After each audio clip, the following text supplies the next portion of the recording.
السلام عليكم ورحمة الله وبركاته.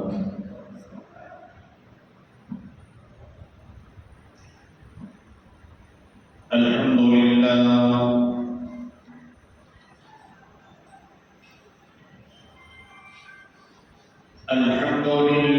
نحمده ونستعينه ونستغفره ونؤمن به ونتوكل عليه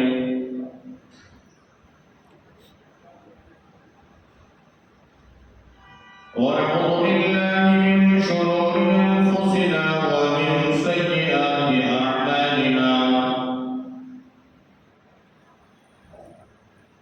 من يهده الله فلا مضل له ومن يضلل فلا هادي له. ونشهد أن لا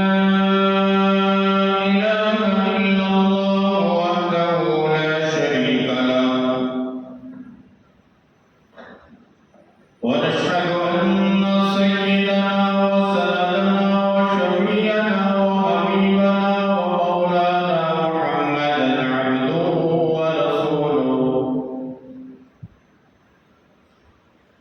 صلى الله عليه وعلى آله وأصحابه وبارك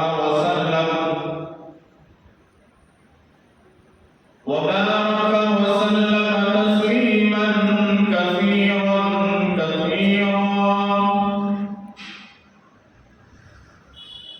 أما بعد فأعوذ بالله السميع العليم من الشيطان الرجيم.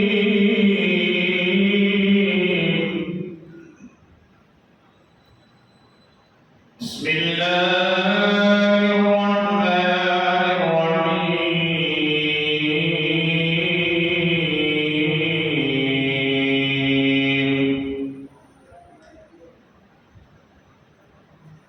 يا أيها الذين آمنوا ادخلوا في السلم كافة ولا تتبعوا خطوات الشيطان إنه لكم عدو مبين.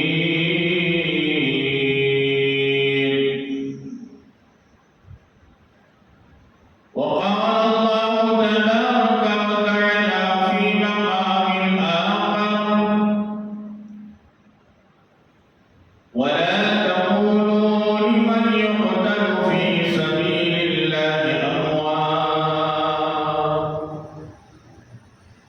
بل أحياء ولكن لا تشعرون.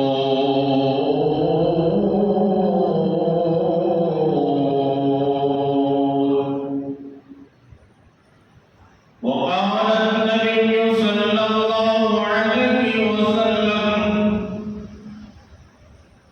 سيد الشباب أهل الجنة الحسن والحسين رضي الله تعالى عنهما،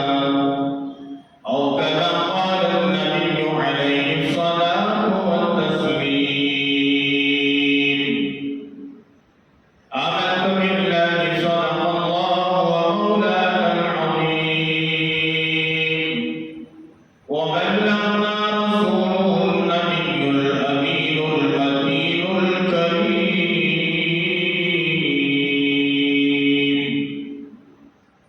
ونحن على ذلك من الشاكرين والشاكرين والحمد لله رب العالمين. رب اشرح لي صدري ويسر لي أمري واحلل عقدة من لساني يفقهوا قولي. اللهم صل على سيدنا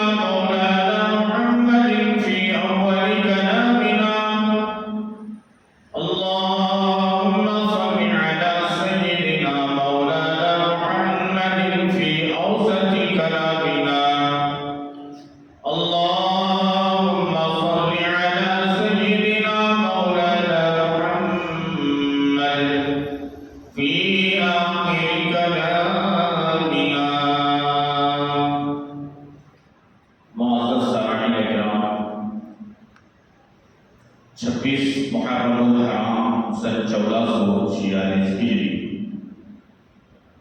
2 اگست سن 2024 عیسوی بروز جمعہ۔ معزز سامعین کرام، بزرگان محترم، برادران عزیز، اللہ تبارک و تعالیٰ کا بے پناہ کرم ہے، شکر ہے اور اس کا احسان ہے۔ اللہ تبارک و تعالیٰ نے ہم تمام کو اپنے پاکیزہ مقدس مطہر دربار میں جمعہ کی ادائیگی کے لیے اور رحمت دو عالم سرور کونین طٰہٰ و یاسین مزمل و مدثر رحمت للعالمین حضرت محمد رسول اللہ صلی اللہ علیہ وآلہ وسلم کے نواسے حضرت امام حسین رضی اللہ تعالیٰ عنہما کی حالات زندگی اور کرب و بلا کے میدان میں جو حالات پیش آئے اور قربانیوں کو پیش کر کے اپنے آل اولاد کو اللہ کے نام پر ذبح کروا کر دین کی بقا اور دین کی تحفظ، شریعت کی تحفظ کا کام انجام دیا، اس کو سننے اور سنانے کا اللہ تبارک و تعالیٰ نے موقع فرمایا۔ اللہ رب العالمین ہمارے جمع ہونے کو، کہنے اور سننے کو بے انتہا قبول فرمائے، دنیا میں اور آخرت میں کامیابی کا ذریعہ اور سبب بنائے، آمین۔ ان سے میری گزارش ہے، جب پیچھے بیٹھے بھائی سامنے اس طرف آئے، جی اس طرف جو بیٹھے یہ بھی آ جائے، سامنے جگہ ہے بیٹھو، جی جزاک اللہ خیر۔ حاضرین، پچھلے جمعوں سے حضرت امام حسین رضی اللہ تعالیٰ عنہ کے متعلق گفتگو چل رہی ہے، اسی سلسلے کی ایک کڑی ہے یہ جمعہ میں۔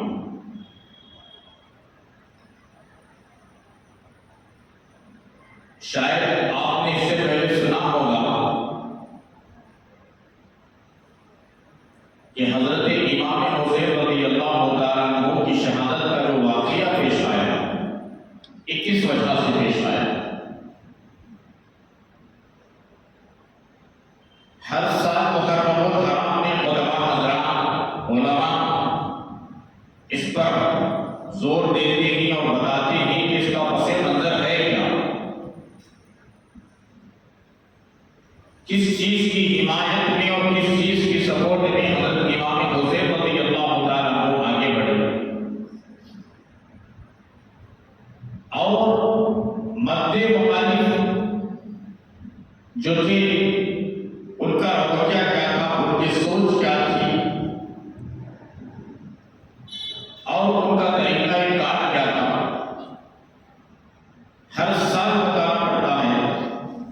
اس کے باوجود بھی ہماری قوم، مسلم برادری، مسلم سوسائٹی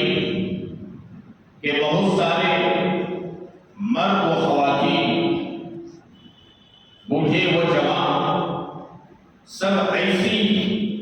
رسم و رواج اور بدعات اور ناجائز کاموں میں ملوث ہیں کہ اللہ کی پناہ۔ اسی لیے ہر سال بولنا پڑتا ہے اور سنانا پڑتا ہے تاکہ ہماری قوم سدھر جائے۔ اور کیا کام ہم لوگوں کو کرنی چاہیے اور کیا کر رہے ہیں، کن چیزوں سے منع کیا گیا تھا اور کن چیزوں کو کرنے کا حکم دیا گیا تھا، اور ہم کر کیا رہے ہیں۔ ہمیں امام حسین رضی اللہ تعالیٰ عنہ کی شہادت سے کیا سبق ملتا ہے، کیا سبق دیا گیا، اس پر غور کرنا،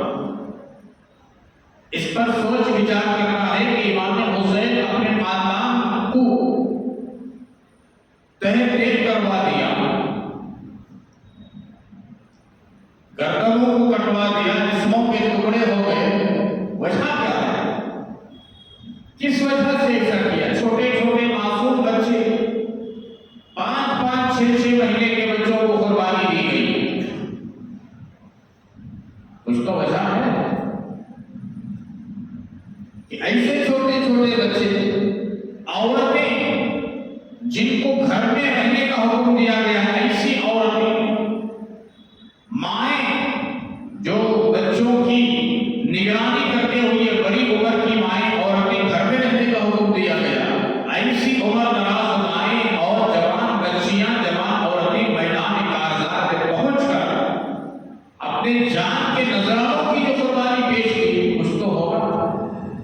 اسے دیکھنا ہم لوگوں کو، اور اسے سننا ہے، اور اسے پڑھنا ہے، اور اس پر عمل کرنا ہے۔ بلکہ میرے پیاروں، اللہ کے حبیب پاک صلی اللہ علیہ وسلم کے وفات کے بعد خلافت کا سلسلہ شروع ہوا۔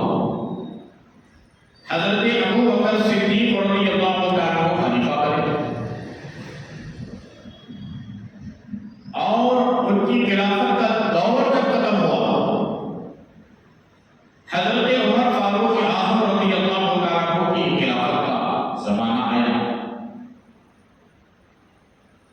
عدل و انصاف غائب تھا، کوئی اختلاف نہیں تھا، کوئی انتشار نہیں تھا۔ پھر حضرت عثمان غنی رضی اللہ، حضرت عمر فاروق اعظم رضی اللہ عنہ کی شہادت کے بعد حضرت عثمان غنی ذوالنورین رضی اللہ عنہ کو خلیفہ بنایا گیا۔ خلیفہ بادشاہ کو کہتے ہیں، اس زمانے میں جیسا پیم ہے، ریاست کا سیم ہے، اس طریقے سے اس زمانے میں خلیفہ ہوتے تھے، حکومت کرنے والے، حکومت چلانے والے، رعایا کو سنبھالنے والے۔ دونوں کی وفات کے بعد، حضرت ابو بکر صدیق کی وفات کے بعد حضرت عمر فاروق اعظم کو خلیفہ بنایا گیا۔ ان کی شہادت کے بعد حضرت عثمان ذوالنورین رضی اللہ عنہ کو خلیفہ بنایا گیا۔ ان کی شہادت کے بعد حضرت علی کرم اللہ وجہہ الکریم، جو نبی پاک علیہ السلام کے داماد حضرت حسن و حسین رضی اللہ عنہما کے ابا جان، اور حضرت فاطمہ الزہرا رضی اللہ عنہا کے شوہر فاتح خیبر علی حیدر کرار، وہ خلیفہ بنایا گیا۔ ان کی خلافت کے زمانے میں خوارج کا اختلاف ہوا۔ ایک بڑی لمبی چوڑی تاریخ ہے۔ حضرت علی کے دشمن ہو گئے، حضرت علی کوفہ میں تھے، مدینہ المنورہ سے جا کر کوفہ میں تھے، اور وہیں سے اختلاف کا دور شروع ہوا۔ اپنوں میں بھی اختلاف ہوا، غیروں میں بھی اختلاف ہوا، اپنوں میں بھی اختلاف کیا، غیروں میں بھی اختلاف کیا، فسادات ہوئے۔ اتنا زور و زیادتی نہیں تھی، کسی کی نہیں چل سکتی تھی حضرت ابو بکر صدیق کے سامنے، حضرت عمر کے سامنے، حضرت عثمان کے سامنے، حضرت علی کے سامنے۔ اختلاف تو تھا۔ حضرت علی کرم اللہ وجہہ کی شہادت کے بعد حضرت حسن، حضرت علی کے بڑے بیٹے، امام حسین کے بڑے بھائی، ان کو خلیفہ بنایا گیا۔ 6 مہینے تک انہوں نے خلافت کو سنبھالا۔ 6 مہینے کے بعد تھوڑا اختلاف پیدا ہوا آپس کے اندر، قوم میں، اور قوم کون سی؟ اپنی ہی قوم کے لوگوں میں اور حضرت حسن میں اختلاف پیدا ہوا۔ خلافت کو لے کر، حکومت کے سنبھالنے کو لے کر نبی پاک علیہ الصلوۃ والتسلیم بچپن ہی میں حضرت حسن رضی اللہ عنہ کو دیکھ کر نام رکھتے وقت اللہ کے نبی فرمائے تھے، یہ میرا بیٹا آپس میں قوم کی صلح کرے گا، جنگ و جدال سے، خون ریزی سے، دنگا فساد سے، آپس کے گریبانوں کو پکڑنے سے یہ میرا بیٹا بچائے گا، آپس میں صلح کرے گا۔ تو یہ بات صادق آئی حضرت امام حسن رضی اللہ تعالیٰ عنہ 6 مہینے جب خلافت کو سنبھالا، تھوڑا اختلاف پیدا ہوا، حضرت امیر معاویہ رضی اللہ تعالیٰ عنہ اس کے بعد خلافت کو سنبھالا۔ حضرت امیر معاویہ بڑے صحابی ہیں، کاتب قرآن ہیں، قرآن مجید جب نازل ہوگا اللہ کے حبیب پاک صلی اللہ علیہ وسلم پر، نبی اکرم صلی اللہ علیہ وسلم حضرت امیر معاویہ کو بلا کر قرآن لکھواتے تھے، امیر معاویہ لکھو۔ حضرت امیر معاویہ نبی پاک علیہ السلام کے سالے تھے،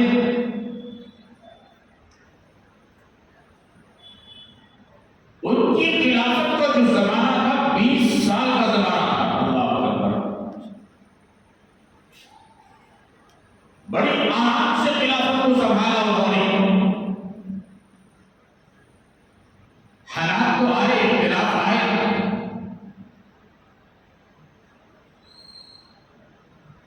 اب جب ان کی وفات ہو گئی حضرت امیر معاویہ رضی اللہ تعالیٰ عنہ کی، اب لوگوں کے اندر ایک بے چینی ہوئی خلافت کے لیے کون سا آدمی صحیح ہے۔ بات یہاں سے سمجھنے کی کوشش کرنا بہت اچھے طریقے سے۔ جب اختلاف پیدا ہوا، انتشار پیدا ہوا، جھگڑے اور فساد کی جو بنیاد پڑی، یہ کہاں سے پڑی آپ کو سمجھ میں آ جائے گا، یہاں سے آپ ذرا غور سے سنیں۔ حضرت امیر معاویہ کا انتقال ہو گیا، 20 سال حکومت کیا انہوں نے، خلافت کو سنبھالا، حالات آتے گئے، لیکن ڈٹ کر مقابلہ کیا، جنگیں ہوئی، لیکن 20 سال تک سنبھالا، موت کا وقت آ گیا۔ اپنے بیٹے کو بلا کر بہت ساری وصیت بھی کی، اس کی ایک تفصیلی گفتگو ہے، لیکن یہاں جو سمجھنے کی باتیں ہیں پوائنٹ کی، میں وہ آپ کے سامنے عرض کرنے کی کوشش کروں گا، تفصیل میں جائے بغیر۔ وفات کے بعد حضرت امیر معاویہ رضی اللہ تعالیٰ عنہ کے لوگوں کے اندر ایک بے چینی ہو گئی کہ اب خلافت کے لیے کسے طے کیا جائے، کون ایسا آدمی ہے اچھا جو رعایا کو سنبھالتا ہو، ہمدردی بھی ہو، پیار بھی ہو، محبت بھی ہو، قوم کو لے کر چلنا بھی ہو، اختلافات بھی نہ ہو، انتشار بھی نہ ہو، جھگڑا پسند بھی نہ ہو، خون ریزی نہ ہو ہمارے معاشرے کے اندر، سوسائٹی کے اندر، ایسا کون سا آدمی ہے؟ چھان بچار کرنے کے بعد، تحقیق کرنے کے بعد معلوم ہوا کہ ایسے تو بڑے بڑے صحابہ کرام موجود تھے، حضرت عبداللہ ابن عمر موجود تھے، حضرت عبداللہ ابن عباس موجود تھے، حضرت عبداللہ ابن مسعود موجود تھے، حضرت طلحہ و زبیر، حضرت بڑے بڑے صحابہ کرام موجود تھے، حضرت انس بن مالک موجود تھے، حضرت سعد موجود تھے، حضرت سہیل موجود تھے، حضرت عبداللہ ابن وہ دودھ ان کے والد کا نام میرے ذہن سے نکل رہا ہے، وہ موجود تھے، بڑے بڑے صحابہ کرام، حضرت زید ابن ارقم موجود تھے۔ اب تلاش کیا گیا، صدیق اکبر کے بیٹے بھی، عمر فاروق اعظم کے بیٹے بھی، دیگر صحابہ بھی، ان کی اولاد بھی ہے، لوگوں کے اندر اللہ تبارک و تعالیٰ نے ان کے دل کے اندر یہ بات ڈالی کہ خلافت کے منصب کو اگر سنبھالنے والی کوئی شخصیت ہے تو آل رسول ہے۔ آل رسول میں بھی اللہ کے رسول صلی اللہ علیہ وسلم کی اولاد میں حضرت امام حسین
اس لیے کہ یہ آل رسول ہی نبی پاک علیہ الصلوۃ والتسلیم کے گود مبارک اور کندھے مبارک پر انہوں نے بیٹھ کر کے چڑھ کر کے کھیل کر کے نبی پاک علیہ الصلوۃ والتسلیم سے تربیت پائی ہے۔ حضرت علی کی کوئی کم حیثیت کے انسان نہیں تھے، اللہ کے نبی نے فرمایا علم کا گھر ہو اس کا دروازہ حضرت علی ہے، ایسی شخصیت۔ اور فاطمہ کو زہرا کے بارے میں فرمایا جنتی عورتوں کی سردار ہے میری بیٹی، ایسوں کا رفتے جگر مورے نظر، کبھی غلط ہو سکتا ہے، لوگوں میں طے ہوا۔ ادھر یزید کھڑا ہوا، بات سمجھ میں آ رہی ہے آپ کو؟ پس منظر اس کا بیان کرو، یزید اور حضرت حسین کا جو ٹکر ہوا، مقابلہ ہوا، یہی سے ہوا۔ بعض لوگوں کی اکثریت حضرت حسین کو خلیفہ بنانا، بادشاہ بنانا، ان کو بڑے بنانا۔ بعض لوگ حضرت حسین کی بات کو قائل میں تھے، اور کم لوگ، مٹھی بھر لوگ یزید کے خوف سے، یزید کے ڈر سے، یزید کی بربریت کو دیکھ کر اس کے ساتھ ہی اس کا ساتھ نہیں دیں گے تو ہمارے جان کے لالے پڑ جائیں گے، ہمارے اوپر مصیبت آ جائے گی، ڈر کے مارے یزید کا ساتھ دینے کے لیے کچھ لوگ کھڑے ہو گئے۔ اب ادھر یزید کے کیریکٹر کو اچھے نہیں تھے، وہ خدا کا نافرمان تھا۔ بعض علماء نے کہا ہے کہ یزید شراب پینے والا تھا، موج مستیاں اڑانے والا تھا، اور دین اسلام اور شریعت کی پامالی کرنے والا تھا۔ لیکن شیخ الاسلام حضرت مفتی تقی عثمانی صاحب دعوت برکاتہ عالیہ نے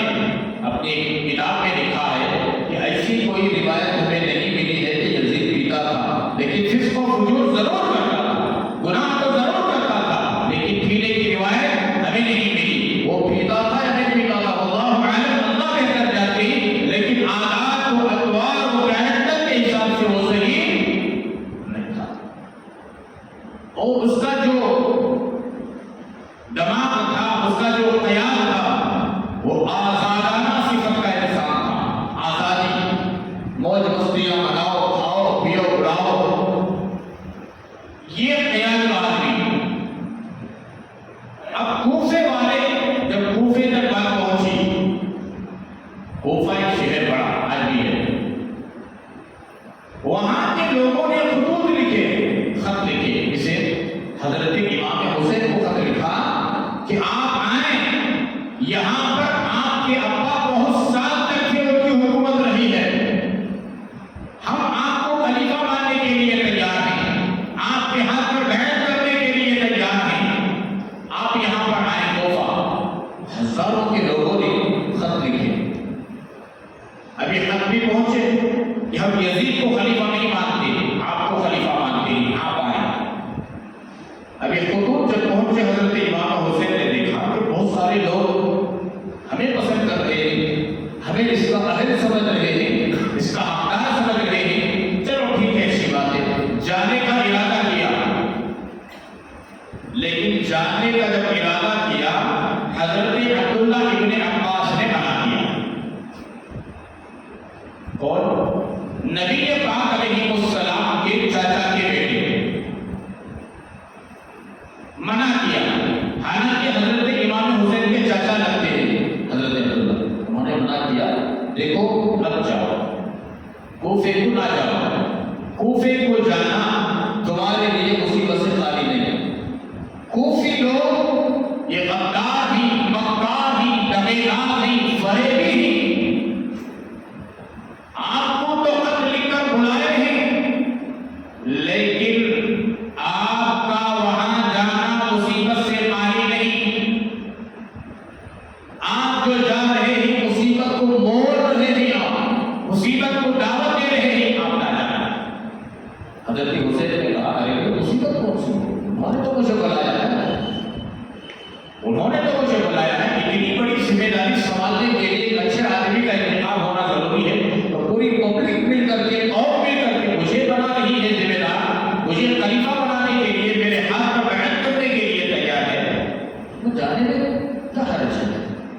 وہاں کوئی انتشار کی بات نہیں ہوگی، اختلاف نہیں ہوگا، لڑائی جھگڑے کی تو بات ہے ہی نہیں۔ اب یہاں سے اختلاف شروع ہوا، یزید نے لوگوں کو ڈرانا دھمکانا شروع کیا کہ میرے ہاتھ پر بیعت کرو، امام حسین کے ہاتھ پر بیعت نہ کرو۔ حضرت امام حسین کو بھی پیغام کے ذریعے سے یزید نے کہلوایا کہ دیکھو، مجھے خلیفہ مانو، مجھے بڑا مانو، مجھے امیر مانو، میرے ہاتھ پر آپ بھی بیعت کرو، ورنہ اچھا نہیں ہوگا۔ حضرت حسین نے کہا نہ میری بات تو مان، نہ میری بات بھی مانو گا، یہ فیصلہ پبلک پر چھوڑیں گے، قوم پر چھوڑیں گے، قوم جسے بڑا مانتی ہے، قوم جس کے ہاتھ پر بیعت کرنے کے لیے تیار ہے، ٹھیک ہے، فیصلہ پبلک کرے گی، قوم کرے گی، رعایت کرے گی۔ یہ مسئلہ رعایت کا ہے، انا کا مسئلہ نہیں ہے، یہ سیٹ اور کرسی وحدے کا مسئلہ نہیں ہے، یہ قوم کو لے کر چلنے کا مسئلہ ہے، یہ عوام کو سنبھالنے کا مسئلہ ہے، انتشار سے بچانے کا مسئلہ ہے، اختلافات سے بچانے کا مسئلہ ہے، امن کا مسئلہ، سکون کا مسئلہ، شانتی کا مسئلہ، انتی کا مسئلہ ہے۔ حکومت چلانا کوئی معمولی بات نہیں، یہ ووٹ اٹھانے کی حکومت چلانا۔ آج ہمارے ملک کے حالات بھی ایسے ہی ہو گئے ہیں، آپ دیکھیں اس تاریخ کو، اسلام کی تاریخ پڑھیں اور اس کے بعد کی تاریخ پڑھیں اور موجودہ حکومت کو بھی دیکھیں کہ حکومت چلانا کون ہے اور کون نہیں چلا رہا۔ یہ حکومت چلانا یہ بچوں والا کھیل نہیں، منہ میں لالی پاپ پکڑ کر چوستے ہوئے لالی پاپ ختم کرتے، یہ کھیل نہیں حکومت چلانا۔ حکومت کی بات کو اپنے ہاتھ میں لے کر پورے ملک کو چلانا، رعایت کے اندر عمل پیدا کرنا، سکون پیدا کرنا، انتی پیدا کرانا، شانتی کا ماحول بنانا، ہر ایک کے حقوق کے ادائیگی کے فیصلے کرنا، ہر ایک کے گھر تک چل کر کے جانا، ان کی ضرورت کو پورا کرنا اور زمین پر بیٹھ جانا بادشاہ ہوتے ہوئے، بادشاہ کی حیثیت کو بھلا کر مٹی پر بیٹھ جانا، اپنے ہاتھوں سے پکا کر اپنے ہاتھوں سے غریبوں کے یتیموں کے منہ کے اندر دیوانہ ڈالنا، یہ ہوتی ہے حکومت۔ بچوں والا کھیل نہیں حکومت چلانا، جو آج بڑا بڑی کا کھیل بنا لیے ہیں حکومت چلانے کے لیے۔ خدا کی پکار ہے اس کی حکومت چلانے والا۔ تو حضرت حسین رضی اللہ عنہ نے کہا اور جسے پسند کرتی ہے ہم بات مانیں گے۔ ادھر کوفیوں نے ہزاروں کوفیوں نے خط لکھے، حضرت حسین رضی اللہ عنہ کو مشورہ دیا نہ جاؤ، کوفی دبا باز دھوکے باز، بولتے کچھ اور ہی کرتے کچھ اور ہی۔ اسی لیے قرآن مجید میں اللہ تبارک و تعالیٰ نے فرمایا یا ایھا الذین آمنوا لم تقولون ما لا تفعلون، اے ایمان والو ایسی باتیں کرتے کیوں ہو جو کہتے نہیں، ایسی باتیں کہتے کیوں ہو جو کرتے نہیں، کہتے کچھ اور ہو کرتے کچھ اور ہو، سیدھی سیدھی بات کرو۔ خدا کو معلوم تھا ایسے لوگ آئیں گے، کہتے کچھ ہے کرتے کچھ الگ ہے، بولنا الگ ہے کرنا الگ ہے۔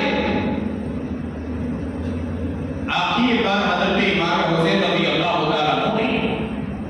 اپنے چچازاد بھائی مسلم ابن عقیل رضی اللہ تعالیٰ عنہ کو اپنا وکیل بنا کر کوفہ بھیجا۔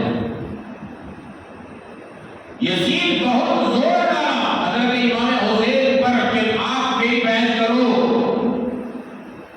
آپ کے جتنے ساتھی ہی میری مخالفت جو کر رہے ہیں ان سے بھی کہو کہ میرے ہاتھ پر بیعت کریں اور مجھے بڑا مانے، مجھے خلیفہ مانے، مجھے امیر مانے، مجھے فلاں مانے۔ بہت سارے بڑے بڑے صحابہ مخالف تھے، امام حسین بھی مخالف تھے۔ مخالف کیوں ہوئے؟ اگر یہ آدمی صحیح ہوتا تو اس کے ہاتھ پر بیعت ہونے میں کوئی حرج نہیں، اسے خلیفہ ماننے میں کوئی حرج نہیں، اسے بڑا ماننے میں کوئی حرج نہیں،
حکومت چلانے کی بھی صلاحیت ہو،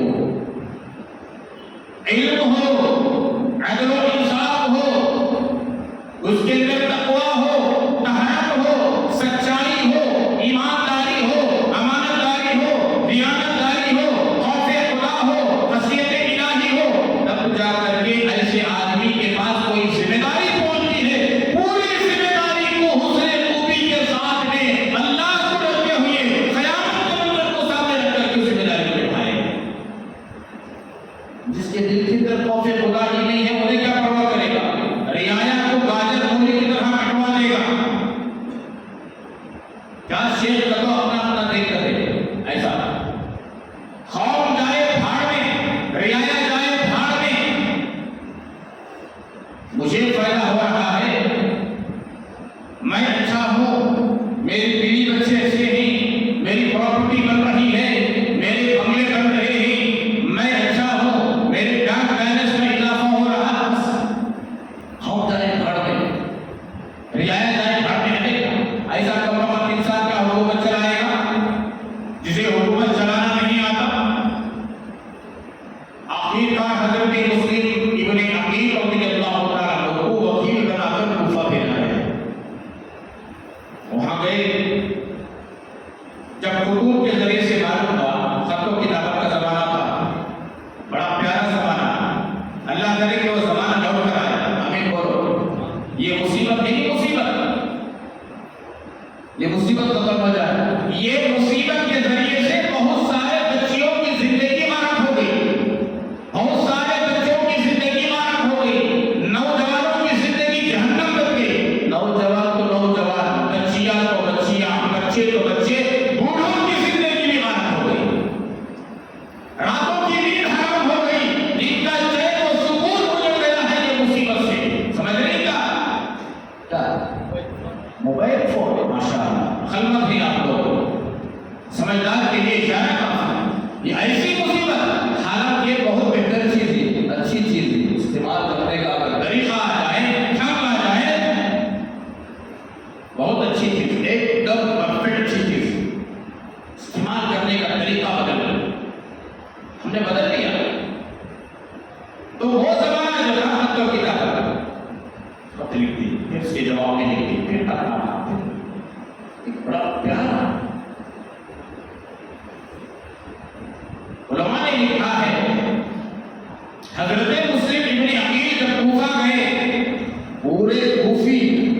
لگ بھگ کتابوں میں لکھا ہے، مفسر قرآن حضرت مولانا مفتی محمد شفیع صاحب رحمۃ اللہ علیہ، 18,000 کوفیوں نے، 18,000 کوفیوں نے، یعنی کوفے میں رہنے والے کو کوفی کہتے ہیں، کرناٹک میں رہنے والے کو کرناٹکی کہتے ہیں، مدراس میں رہنے والے کو مدراسی کہتے ہیں، بنگلور میں رہنے والے کو بنگلوری کہتے ہیں، ایسا کوفے میں رہنے والے کو کوفی کہتے ہیں۔ 18,000 کوفیوں نے حضرت مسلم ابن عقیل رضی اللہ تعالیٰ عنہ کے ہاتھ پر بیعت کیا۔ ان کے ہاتھ پر بیعت کرنا گویا کہ حضرت حسین کو بیعت کرنے کے برابر، خط لکھا تھا نا، میں بعد میں آؤں گا، میں میرے وکیل کو بھیج رہا ہوں، مسلم بن عقیل کو۔ مسلم بن عقیل سے کہا جاؤ تو حالات کو دیکھو، حالات کیا بتاتے ہیں، لوگ کیا چاہتے ہیں، لوگ کہ یزید کی طرف ہیں یا ہماری طرف ہیں، اس لیے کہ کوفے والوں نے خط لکھ کر حضرت امام حسین کو بلایا ہے نا، بلانا الگ ہے، جا کر دیکھنے کے بعد پتا چلے گا کہ کوزہ انسان کتنے پانی پر ہے، ابھی میں معلوم ہوگا کوزہ انسان کتنے پانی پر ہے۔ 18,000 لوگوں نے ہاتھ پر بیٹھے، یعنی حضرت امام حسین کو ہم خلیفہ مانتے ہیں، یزید کو نہیں مانتے۔ یزید آئے گا تو ہماری تلواریں نیام سے نکلے گی، ہم اسے قتل کریں گے، مقابلہ کریں گے اس کا، لیکن ہمارے جو بڑے خلیفہ حسین ہوں۔ اب یہ بات چلی، مسلم بن عقیل گئے کوفے کے اندر، دیکھا تو پورے کوفی والے لوگ اپنی آنکھیں بلکہ بچھا رہے ہیں حضرت مسلم بن عقیل، حضرت امام حسین کے بھائی کا چچا زاد بھائی تھے نا، اہلاً و سہلاً مرحبا، ویلکم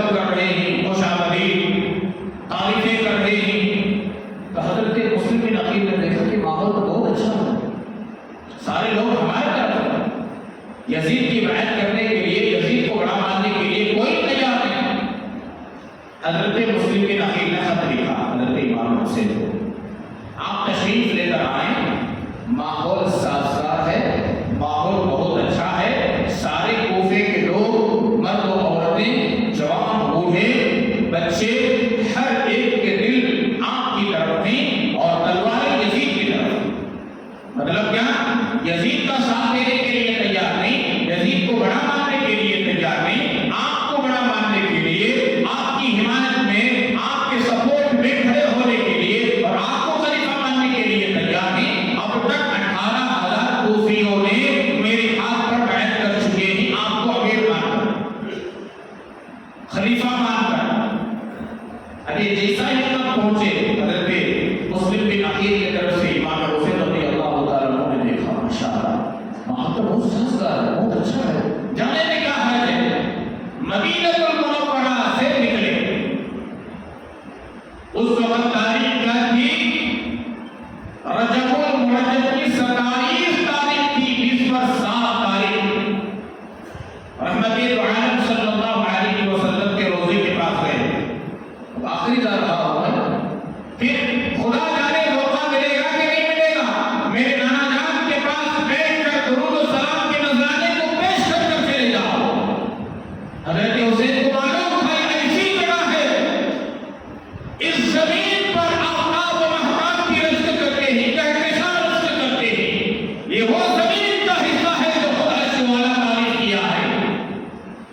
ہمارا عقیدہ ہے، علماء نے لکھا ہے، جس زمین پر اللہ کے نبی آرام فرما رہے ہیں وہ خدا کے عرش سے بہتر جگہ ہے۔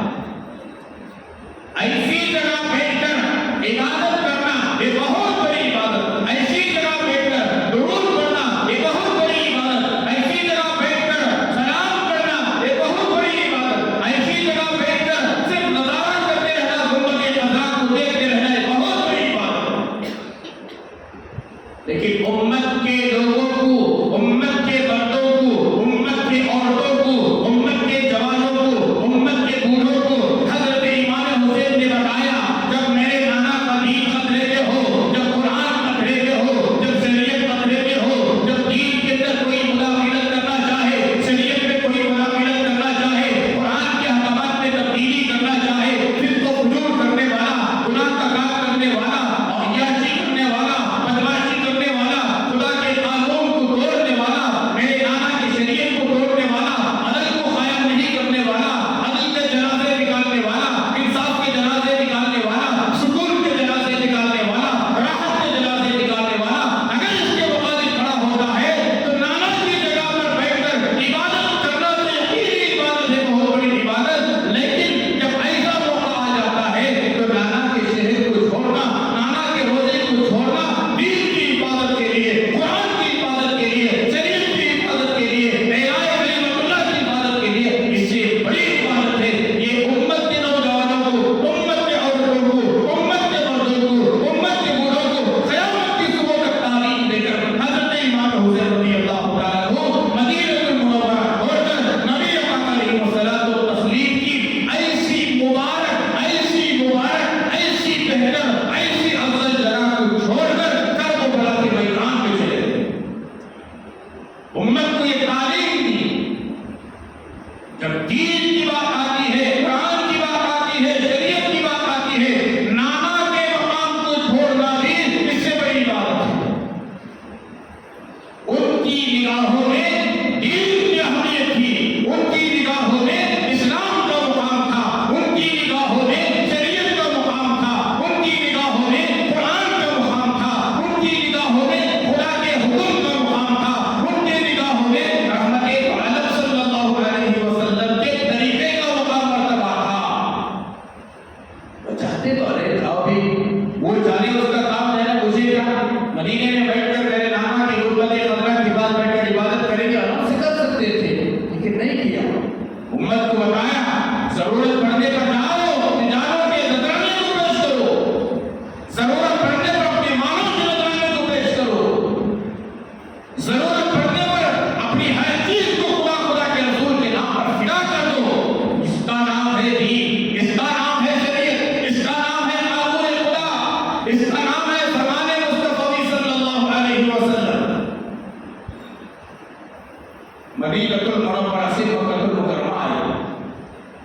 مکے سے ہوتے ہوئے آنا، ایران ہے، عراق ہے، پھر اس کے بعد ہوتے ہوئے کرب و بلا، اپنے خاندان والوں کے لیے بہنیں موجود تھی، بیوی موجود، بچے موجود، 72 افراد، 70 پر 2 افراد پر مشتمل ایک چھوٹا قافلہ لے کر نکلے۔ اس وقت بھی روکنے والوں نے روکا، اس وقت بھی حضرت عبداللہ بن عباس نے کہا اگر میرے کہنے پر حضرت امام حسین رک جاتے ان کے پیشانی کے بال پکڑ کر میں روک لیتا، لیکن امام حسین رکنے والے نہیں، ان کی بات زبان سے نکل گئی تو نکل گئی، وہ کرتے رہیں گے۔ اب امام حسین کو روکنا مناسب نہیں ہے، خاموشی اختیار کی، اب نکل پڑے۔ حضرت امام حسین رضی اللہ تعالیٰ عنہ اپنے قافلے کو لے کر نکلے، راستہ طے ہے، کچھ اونٹ ہیں ان کے پاس اور کچھ گھوڑے ہیں، کچھ تلواریں ہیں، عورتیں موجود، جوان موجود، بوڑھے موجود، بچے موجود، اپنے بھتیجے موجود اور اپنی اولاد موجود، یہ سب لے کر پیدل دین کی بقا کے لیے، اعلاء کلمت اللہ کی بقا کے لیے نکلے۔ نکلتے نکلتے عربی شاعر سے ملاقات ہوئی، اس نے کیا کہا،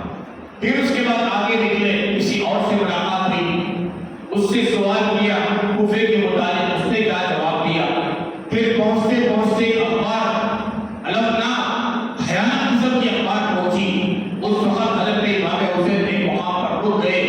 پھر اس کے بعد میں کیا ہوا اس کی پوری تفصیلات عرض کر کے انشاءاللہ الرحمن آئندہ جمعہ بعد مکمل کرنے کی کوشش کروں گا۔ آپ تمام سے جو میرے بھائی پیچھے آئے ہیں ان سے میری گزارش ہے کہ جلدی آنے کی کوشش کریں، جلدی آئیں گے، اذان کے فوراً بعد اپنے دکانیں بند کریں، بس اذان کے بعد آپ 1 بجے 1:15 بجے تک کچھ حاصل نہیں کرتے سوائے خدا کی ناراضگی کے، خدا کی ناراضگی اور پھٹکار کسی وقت کچھ حاصل نہیں ہوگا۔ دکان بند کریں، اللہ کے گھر کے لیے آئیں، نماز پڑھیں، اس کے بعد جائیں، دیکھو سکون اور اطمینان، عافیت کی روزی روٹی۔ تو امید کرتا ہوں کہ میری درخواست کو قبول کرتے ہوئے آئندہ جمعہ سے انشاءاللہ وقت سے پہلے پہنچنے کی کوشش کریں گے۔ اور ایک اعلان ہے کہ جیسا کہ آپ دیکھ رہے ہیں باہر کے حصے کا کام چل رہا ہے، الحمدللہ اللہ کے فضل و کرم سے کام شروع ہو گیا ہے، اور اس سے پہلے بھی مجھے ذمہ دار افراد کی طرف سے معلوم ہوا کہ کچھ آپ رقم دکھائے ہیں وہ ابھی تک نہیں پہنچی ہے، ان سے میری گزارش ہے کہ جو رقم دکھائے ہیں یہ احباب اللہ کے لیے، اللہ کے گھر کے لیے فوراً پہنچا دیں، ذمہ داروں تک پہنچا دیں، رسید حاصل کریں۔ اور جو اب اتنا بڑا مجمع یہاں بیٹھا ہے ان سے گزارش ہے پہلے جو لکھائے ہیں وہ بھی دیں گے، اور دینا چاہیں اور بھی دیں، لیکن آپ سے بھی میری گزارش ہے کہ نماز کے بعد جاتے ہوئے زیادہ سے زیادہ مسجد کے باہر کا حصہ جو ثانی مسجد کا کام چل رہا ہے اس میں زیادہ سے زیادہ تعاون فرمائیں۔ کیوں؟ میرے نبی علیہ السلام کا فرمان ہے اللہ کے گھر کے لیے جو اپنے پیسے کو لگاتا ہے، مسجد بنواتا ہے یا مسجد کی کوئی ایک چیز لگوا دیتا ہے، ایک اینٹ ہی کیوں نہ ہو، ایک سیمنٹ کا بوریا ہی کیوں نہ ہو،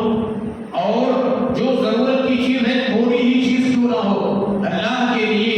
دے دیتا ہے، اللہ کے نبی فرماتے ہیں اس کے لیے جنت میں بہترین محل بنا کے تیار کر دیا جاتا ہے۔ جنت میں محل ہونا نہیں ہونا، ارے بولو بھی ہونا نہیں ہونا، جیسا دنیا میں ہمارے لیے گھر کی ضرورت ہے اس سے زیادہ، اس سے کروڑوں زیادہ جنت میں ہمارے لیے ضرورت ہے۔ اس لیے پیسہ دنیا پر جو خرچ ہو جاتا ہے بچوں کی شادیوں پر، بیٹیوں کی شادیوں پر، بیٹوں کی شادیوں پر،